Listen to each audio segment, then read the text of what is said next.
Thanks for joining us. Governor Scott Walker declared Wisconsin historically strong during the State of the State address today in Madison. Walker gave his 8th annual speech, hoping it can help him win a 3rd term in the governor's office this fall. His address was heavy on celebrating accomplishments, but also gave a preview of priorities for the next year in Wisconsin.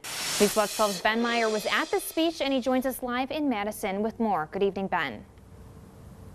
Good evening, Rose. By my count, Governor Walker compared today's Wisconsin to the Wisconsin of 2010 a total of 16 times. 2010 was the last year of Governor Jim Doyle's administration, Democratic governor, and Walker ticked off his accomplishments since then. But also, besides doing that, he looked ahead to 2018 and gave his plan a new name.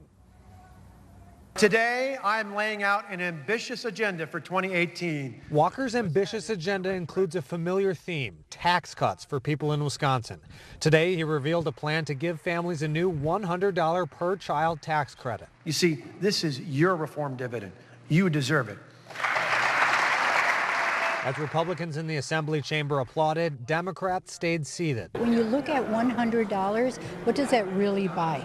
It may not buy a winter jacket for a child in northern Wisconsin. Meanwhile, Walker wants people on welfare in northern Wisconsin and across the state to pass drug tests and comply with work requirements to keep getting their checks. It's a way to get this population that has the challenges of drug abuse and drug addiction, get to them, get them healthy, and get them productive and happy. We don't have to assume that there are so many of them that we have to have a whole program that is going to address the deadbeats. They're not there. The people who are there, without a doubt, are people struggling with health care costs in the state. If Washington can't get it done, we have to work around what's going on there, and let's do it here. Walker's health care stability plan would guarantee coverage for people with pre-existing conditions, attempt to make senior care more permanent, and help keep premiums low. Democratic Senator Janet Bewley thought those proposals sounded a lot like Obamacare. Some of his suggestions were right off of the Democratic playbook. Heading into this fall's election, Walker expressed hope he could work with the Democrats he hopes to defeat in November. And you know what? This is not a Republican or a Democrat issue.